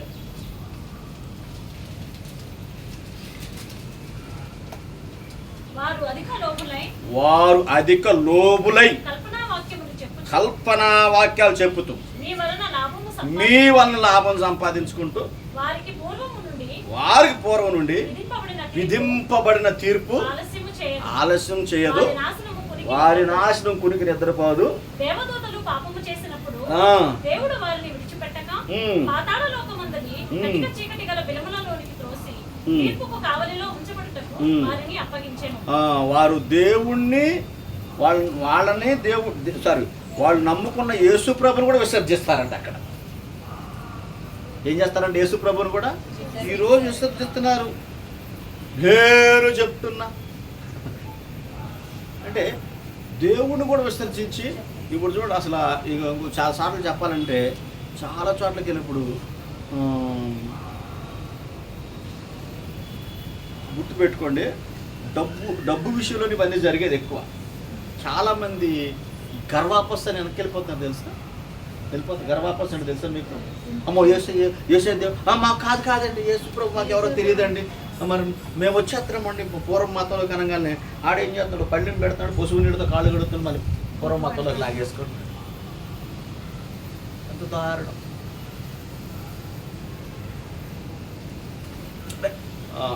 అండున్నారు ప్లస్ ఇట్లా బోధకులు కూడా చాలామంది. ఎగ్జాంపుల్ కూడా చెప్తాను వినండి. ఇక్కడే ఎల్లమ్మ బండ దగ్గర మొన్నవరు ఆ విశ్వాసులు అందరూ పోగేసుకున్న డబ్బులు 2 కోట్లు పెట్టి చర్చి కట్టారంట. 2 కోట్లు పెట్టి చర్చి కడితే నడుస్తూ ఉందంట. ఒక 1 నెల రోజులు ఇల్లు అమ్మేసేసుకున్నాడు 2 కోట్లు పెట్టి తెచ్చి. అది కూడా ఎవరికి కొన్నా, మళ్ళీ క్రైస్తవుడే కొన్నాడు 2 కోట్లు పెట్టి కొంటే. విశ్వాసులు వస్తున్నారంట, మేము డబ్బులు ఇస్తే 2 ఇంత బిల్డింగ్ కట్టాడు, మేము డబ్బులు ఇస్తే ఆరాధన జరుగుతుందని డబ్బులు ఇస్తే ఇల్లు కట్టాడు, ఇప్పుడు ఆరాధన జరుగుతుందని ఈ విశ్వాసులు అందరూ పోలీసుల దగ్గర పోయారంట. ఆ పోలీసులు వచ్చి ఆదివారం విశ్వాసులు వచ్చి మేము ఇక్కడ ఆరాధన చేసుకుంటామనంటే ఆ కొన్న ఓడేమో రానియట్లేదంట. ఈ బిల్డింగ్లో పోలీసులు తీసుకొస్తున్నారంట. ఎవరు మేము డబ్బులు ఇచ్చాం సార్, మా ఇల్లు సార్ ఇది, ఆడేవాడు అమ్ముకుపోయాడని. ఇప్పుడు ఏం చేసాడు ఈయన చెప్పండి? విశ్వాసం మోసం చేశాడు లేదా? తమ కొన్న ప్రభువుని కూడా విసర్జించాడు లేదా? ప్రభువుని విసర్జించాడు. అప్పుడు దాకా పోషించిన విశ్వాసులను విసర్జించాడు. ఎటుపోయాడో తెలియదు పాపం. అమ్మా ఎన్ని దుర్మార్గ పనులు ఉన్నాయి అనుకుంటున్నారు బయట. జాగ్రత్తగా చూడండి. ఇప్పుడు యోహాను గారి మాటల్లో చూద్దాం చూడండి. శిష్యుడైన యోహాను యోహాను సువార్త 4వ అధ్యాయము 1వ వచనం చూడండి త్వరగా. యోహాను సువార్త 4:1. యోహాను కంటే యేసు ఎక్కువ మందిని శిష్యులనుగా చేసుకొని వారికి బాప్తిస్మం ఇచ్చుచున్న సంగతి పరిసయ్యులు వినిరని ప్రభువునకు తెలిసినప్పుడు ఆయన యూదయ దేశము విడిచి గలిలయ దేశములకు తిరిగి వెళ్ళాడు. మొదటి యోహాను చూడమ్మా. మొదటి యోహాను 4:1 చూడండి. మొదటి యోహాను క్షమించండి. మొదటి యోహాను 4:1. ప్రియులారా అనేకులైన అబద్ధ ప్రవక్తలు లోకంలోనికి బయలు వెళ్ళి ఉన్నారు కనుక ప్రతి ఆత్మ నమ్మక ఆయా ఆత్మలు దేవుడు సంబంధమైనవి కావో ఇప్పుడు చెప్పండి. దేవుని బిడ్డలారా, ఆమె కూడా దేవుడిని నమ్ముకుందండి, ఆ బ్రదర్ దేవుడిని నమ్ముకున్నాడండి అంటే ఇక్కడ యోహాను ఏమని అంటున్నాడు చెప్పండి సిస్టర్? యోహాను సంబంధమైనవో కావో అసలు దేవుడు సంబంధమైనడో కాడో నువ్వు పరీక్షించు. అసలు మనకు పరీక్ష లేదు, గిరీక్ష లేదు. ప్రైజ్ ద లార్డ్ అంటే మనం ప్రైజ్ ద లార్డ్ అనేసి చేస్తాం. ఇకని వాడు మోసం చేసినాక క్రైస్తవుడనే వచ్చాడు బ్రదర్, నేను పాస్టర్ అని వచ్చాడు, క్రైస్తవుడని వచ్చాడు, దేవుని బిడ్డలని నేను చేర్చుకున్నాను, ఇట్లా చేసిపోయాడు అని అప్పుడు ఏడితే ప్రయోజనం చెప్పండి. అందుకే ఆయా ఆత్మలు దేవుని సంబంధమైనవి ఏం చేయాలమ్మా? పరీక్షించి తెలుసుకోవాలి. ఇంకా చాలా విషయాలు ఉన్నాయి. నేను టైంని బట్టి ఊరికే జస్ట్ మీకు హెడ్లైన్స్ ఇచ్చేస్తాను. మీరు తర్వాత పారాగ్రాఫ్ రేట్ చేసి చదువుకోండి. మంచి మంచి అర్థం వచ్చేటటువంటి విషయాలు అక్కడ ఉన్నాయి. తర్వాత యోధా మాటల్లో చూడండి. యోధా 1వ అధ్యాయం ఉంటుంది కదా, 4వ వచనం చూడండి ఏమన్నా ఉందో. కొందరు రహస్యముగా చొరబడి ఉన్నారు, వారు భక్తిహీనులై మన దేవుని కృపను కామాతురత్వమునకు. అమ్మో ఎంత భయంకరం చెప్పండి అమ్మ. మీరు చూడండి ఎంత భయంకరం, ఇంతకన్నా చెప్పండి. ఇదిగో చూడండి, భక్తిహీనులై. భక్తిహీనులు అంటే భక్తిలో హీనులు అంటే హీనమైన వాళ్ళు, అంటే నీచిపోయిన వాళ్ళు అనమాట. హీనులై దేవుని ప్రేమను ఏం చేస్తారు చెప్పండి. ఈ రోజున నేను మొన్న ఒక ఆయన ఫెలోషిప్లో వాక్యం చెప్తున్నాడు. ఎవరో ఏంటంటే ఆయన అసలు వాక్యం చెప్పేటప్పుడు నాకు కొంచెం డౌట్ పడుతుంది ఆయన మొహం చూసి. తీరా అసలు ఏంటని నేను వచ్చిన తర్వాత ఆయన చూసి కింద వాళ్ళు కొంతమంది ఎంక్వైరీ చేస్తే బ్రదర్ ఆయన 3 భార్యలు అన్నాడు. ఆయన దేవుని కృపను ఏం చేస్తున్నాడు ఆయన? అట్లా ఒక్కళ్ళ గురించి కాదు, ఎంతమంది గురించి సాక్ష్యం. ఈరోజు సావుకుడికి ఒక్కటే భార్య ఉండాలి. సావుకుడికి ఒక్కటే భార్య ఉండాలి. సావుకుడు పరిశుద్ధంగా బ్రతకాలి. సావుకుడు ఎలా ఉండాలనంటే సాక్ష్యం సంపాదించుకోవాలి.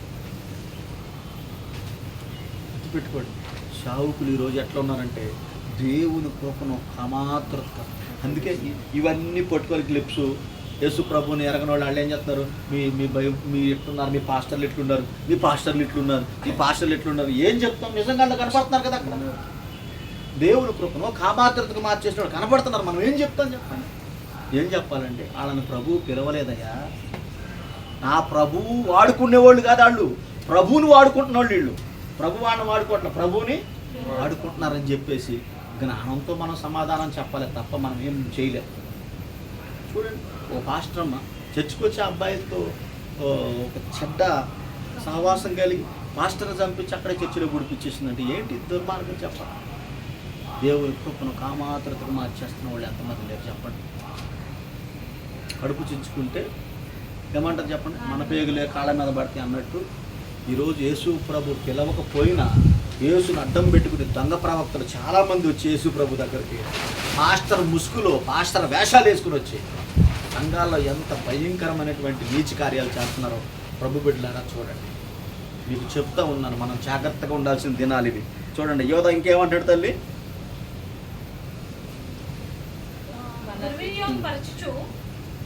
మన దేవుని కృపను కామాతురత్వమునకు దుర్వినియోగపరచుచు మన అద్వితీయ నాథుడును ప్రభువునైన యేసును విసర్జిస్తారంట. సరే, ఇప్పుడు చూడండి, ఇప్పుడు ఇంకా వేదాంతం యేసు ప్రభు మాటల్లో కూడా ఉంది. కావాలంటే మత్తయి సువార్త 24వ అధ్యాయము 11వ వచనం చూడండి. వీళ్ళు మోసం చేస్తారన్నాడు యేసు ప్రభు. సరే, అది అవసరం లేదు, ఇంకా చాలా విషయాలు ఉన్నాయి. తర్వాత ప్రభు చిత్రం చూద్దాం. యేసు ప్రభు వీళ్ళు మోసగాళ్ళు అన్నారు. అన్న యేసు ప్రభు ఏమన్నాడు? వీళ్ళని మోసగాళ్ళు అన్నారు. అయితే వీళ్ళ లక్షణాలు ఎట్లా ఉంటాయో కూడా కొన్ని చెప్తాను. ఇప్పుడు వరకు ఇలా ఉంటారని కొన్ని చెప్పాను, కానీ వీళ్ళు ఎట్లా ఉంటారంటే వీళ్ళు యేసయ్యను ప్రభు అంటారు కానీ ఆయన చెప్పింది చేయరు. ఇప్పుడు నేను మా వెస్లీ ఉన్నాడు, వాడు నన్ను గౌరవించడం అంటే ఏంటి? నాన్న వాటర్ బాటిల్ ఇటీ అని అన్నప్పుడు ఆ బాటిల్ ఇస్తే ఏం చేసినట్టు అంటే నన్ను డాడీ అని నన్ను డాడీ అంటాడు కాబట్టి డాడీకి లోబడుతున్నట్టు. అట్లాగే యేసు ప్రభు అంటారు కానీ ఆయన అధికారానికి లోబడతాడు. లోబడకుండా ఏం చేస్తారంటే ఆయన చెప్పింది చేయరు. అంటే దేవుడు ఏమన్నాడంటే తిమోతి పత్రికలో వాడు కుటుంబాన్ని ఏలుబడి చేసేవాడు సంఘాన్ని ఏలుబడి చేస్తాడన్నాడు. కుటుంబాన్ని ఏలుబడి చేయలేనాడు సంఘాన్ని ఏలుబడి చేయలేడు అన్నాడు. అట్లాంటప్పుడు అక్కడ కొన్ని విషయాలు చెప్పాడు. సేవకుడు అంటే ఎట్లా ఉండాలి, ఎలా నీతిగా బ్రతకాలి, ఎట్లా పరిశుద్ధంగా ఉండాలి అనేది చక్కగా ఆ తిమోతి పత్రికలో మీరు ఇంటికి వెళ్ళినాక చదువుకోవచ్చు, వివరించాడు అదనమాట. కాబట్టి ఈ దొంగ బోధకులు ప్రభువా అంటారు కానీ ఆయన చెప్పింది మాత్రం చేయరు. అంత మాత్రం కాదు, వారి జీవితాలను ఏలేది వారి సొంత సంకల్పాలే కానీ దేవుడి సంకల్పాలు ఉండవు వాళ్ళ దగ్గర. అంటే వారికి సొంత లోపల ఒక ఎజెండా ఉంటుంది. పైకి ఏం చెప్తున్నారు చెప్పండి? పైకి ఏం చెప్తున్నారు అంటే దేవుడు మమ్మల్ని పిలిపించాడు, దేవుడు మమ్మల్ని నేర్చుకున్నాడు అంట. కానీ దేవుని సంకల్పాన్ని మాత్రం వాళ్ళు చెప్పరు. వాళ్ళ సొంత సంకల్పాలు అంటే సొంత ఆలోచనలు ఉంటాయి, వాళ్ళ సొంత ఎజెండా ఉంటుంది, వాళ్ళ ఎజెండా ప్రకారమే వెళ్ళిపోతారు. అంత మాత్రం కాదు, వీరు దేవుని రాజ్యం గురించి బాగా బోధిస్తారు, కానీ పాపం అందులో వీళ్ళు ఉండరని అలా తెలియదు. దేవుడి రాజ్యం గురించే చెప్తారు, కానీ అందులో వీళ్ళు ఉంటారు చివరికి.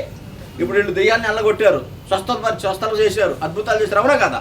మరి వీళ్ళు దేవుడు ఏమన్నాడు? లేరన్నాడు. అంటే వీళ్ళు దేవుని రాజ్యంలో ఉన్నారా లేరా?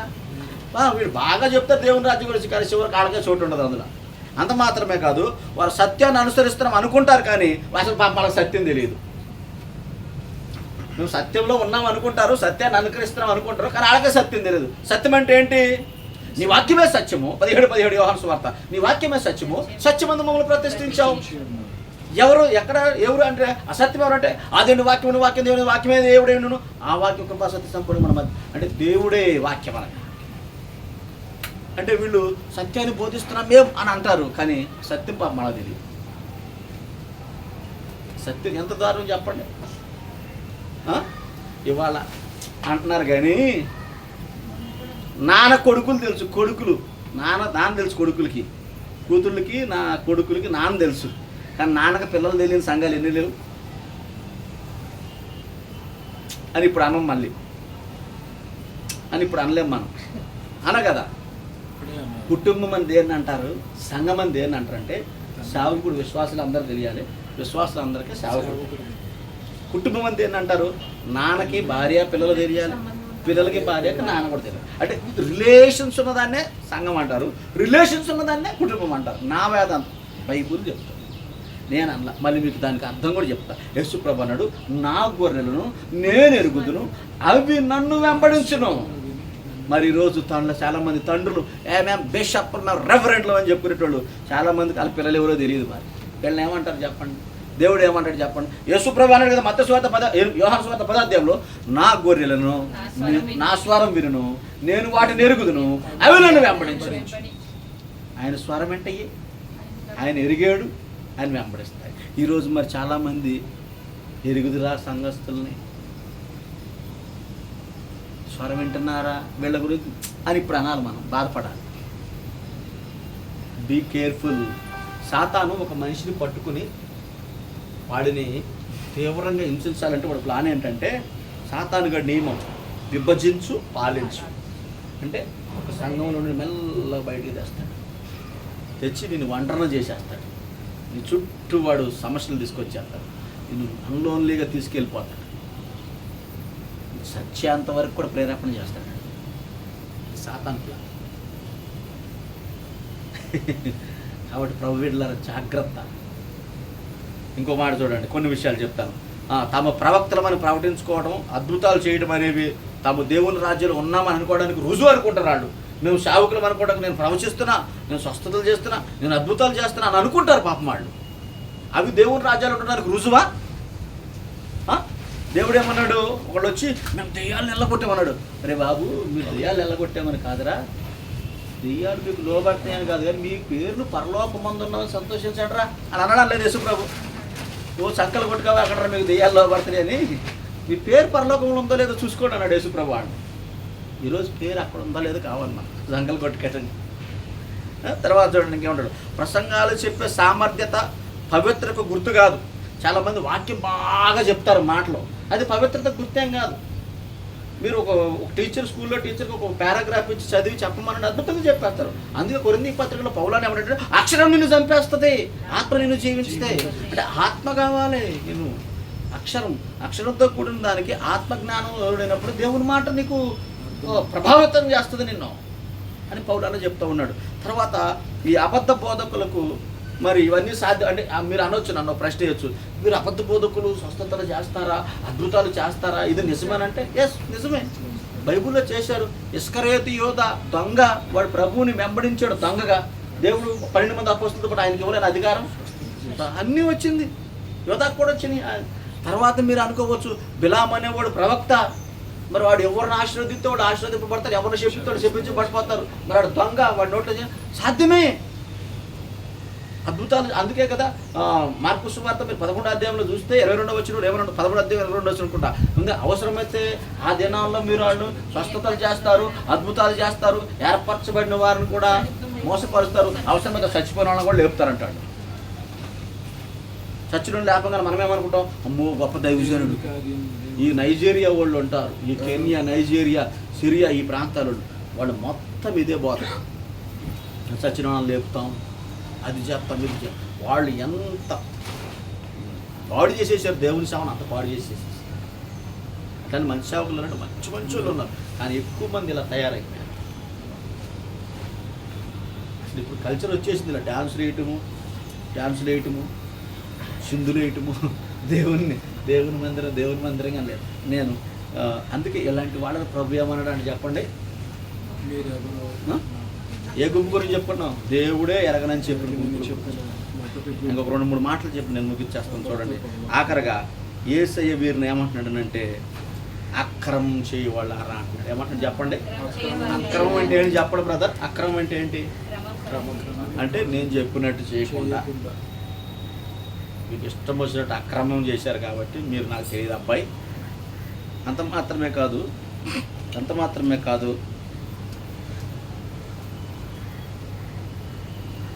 నేను ఈ దేవుడు వీళ్ళు ఏమంటే మీరు నాకు తెలియదు అని అనలేదు. వాళ్ళని తెలియదు అని అన్నాడా? ఎరగనన్నాడా? ఎరగనన్నాడు. తెలియదు అంటే అది వేరు. నేను ఎరగనే అని అన్నాడు. అంటే అర్థం ఏంటంటే దేవుడు ఎవరిని ఎరుగుతాడనంటే దేవుడు చెప్పినట్టు చేసేటవాళ్ళు ఎరుగుతాడు ఆయన. దేవుడు చెప్పినట్టు వాళ్ళు చేయలేదు కాబట్టి వాళ్ళని ఏమన్నాడు చివరికి. కాబట్టి ప్రభు పిల్లలారా, ఇదిగో నేను చేతులు జోడించి సావుకంగా బ్రతిమలాడేది ఏంటంటే బైబిల్ని చదవండి. మీరు పేతురన్న యోహానన్న చెప్పినట్టు ఆ ఆత్మను దేవుని సంబంధమే కావు పరీక్షించుకోండి. ఇక్కడ దేవుడు చివరికి ఏమన్నాడు వీళ్ళ బతుకు. మీరు చదవండి. ఇప్పుడు మత్తయి సువార్త 7వ అధ్యాయం 23వ వచనం చదవండి. మీరు అందరూ చదవండి. 22, 23 వచనం, 22, 23 బిగ్గరగా చదవండి. అందరూ చదవాలి. ఎవ్రీవన్ చదవాలి. అందరం తీయండి బ్రదర్, అందరూ తీయండి. పేజీ నెంబర్ 8 వ్రత నిబంధనలో పేజీ నెంబర్ 8 అందరూ చదవండి. 7వ అధ్యాయము 22, 23 చదవండి అందరూ. అనేకులు నన్ను ప్రభువా మేము నీ నామమున ప్రవచించలేదా? నీ నామమున దయ్యములను వెళ్ళగొట్టలేదా? నీ నామమున అనేకమైన అద్భుతములు చేయలేదా అని చెప్పుదురు. అప్పుడు నేను మిమ్మల్ని ఎన్నడనూ ఎరుగను, అక్రమము చేయవారున్నారా, నా యొద్ద నుండి ఉండని వారితో చెప్పుదురు. ఎంత అంటే ఇది జడ్జిమెంట్ అన్నమాట, తీర్పు. ఇది అంటే దేవుడే. ఇప్పుడు ఇంగ్లీష్లో చెప్పండి ఆ మాటని. Get out from my, depart from me you workers of lawlessness, I never knew you. అంటే ఒక వ్యక్తి మన ఇంటికి వచ్చినప్పుడు గెట్ అవుట్ అన్నాం అనుకోండి, మనకు అర్థమైన భాషలో చెప్తున్నానులే. గెట్ అవుట్ అంటే అది ఎంత అవమానకరమైన మాట. అంటే ఆ వ్యక్తి దగ్గర ఉండే అర్హతను కోల్పోయినట్టు అన్నమాట. ఇప్పుడు వీళ్ళందరూ కూడా ఎట్టున్నారు చెప్పండి. అద్భుతాలు చేశారు పాపం, స్వస్థతలు చేశారు పాపం, మరి ప్రవశించారు పాపం, దెయ్యాలు నిలగొట్టారు, ఓహో అన్ని నిలగొట్టారు, లగ్జరియస్ లైఫ్ అనుభవించారు, అన్నీ చేశారు. కానీ ఎన్ని చేసి చివరి లాస్ట్ జడ్జిమెంట్ సమయానికి వచ్చేసరికి తీరా ఇంట్లోకి వెళ్ళబోయేసరికి దేవుడు ఏమైపోయాడు, గుమ్మం కూడా ఆపేసి మిమ్మల్ని ఎవడు పిలిచాడు రా, మిమ్మల్ని ఎవడు పిలిచాడు, మీరు నా తెలియదు, చలో అడుగుర్రి అని అన్నాడు. సింపుల్ కదా. గుమ్మం కాడకి రాగానే దేవుడు ఎక్కడ పట్టుకోవాలి అక్కడ పట్టుకుంటాడు ఎవరినైనా. తీరా గుమ్మంలోకి వెళ్ళబోయే ముందు ఆపేసాడు. ఎడగబోతారు మీరు ఎవరో నాకు తెలియదు, చల్ల అడుగుర్రి అన్నాడు. ఎంత భయంకరం దేవుని పెట్టారా. అది అనిపించుకున్న గుంపు ఈ గుంపు. ఇంకా 3 గుంపులు ఉన్నాయి కదా. ప్రభు చిత్తం అయితే రానున్న రోజుల్లో నేను చెప్తాను. ఇప్పుడు యేసు ప్రభు గురించి కొన్ని సిరీస్లు నేర్చుకుంటున్నాం మనం. మొన్న యేసును ఆశ్చర్యపరిచిన 2 విశ్వాసాల గురించి నేర్చుకున్నాం. ఈరోజు యేసు ఎరగనన్న 4 గుంపుల్లో గుంపు ఈరోజు అబద్ధ బోధకుల గురించి ఉన్నాం. వచ్చే వారం ప్రభు చిత్తం అయితే అవి 2 చిన్న కాంటెక్స్ట్లు కాబట్టి వాటి మీద 2 విషయాలు చెప్పేస్తా. వచ్చేవారం కుదిరితే 2 చెప్తానండి. 3వది అది కొంచెం పెద్దది, కన్యకల గురించి చెప్పాల్సింది కొద్దిగా పెద్దది. అంటే ఎలా సిద్ధపడాలి దేవుని పిల్లల అని చెప్పాలి కాబట్టి అది కొంచెం పెద్దది. కాబట్టి ప్రభు చిత్తం మీద అదొక 2 వారాలు అట్లా మనం నేర్చుకుని ప్రభువులో ఎదిగి మనల్ని మనం ఇప్పటికప్పుడు పరీక్షించుకుంటూ ప్రభు రాజ్యం కొరకు మనం సిద్ధపడదాం. అట్టి కృప ప్రభు మన అందరికీ దయచేయును గాక. ఆమేన్ చెప్తాం అందరం. ఆమేన్.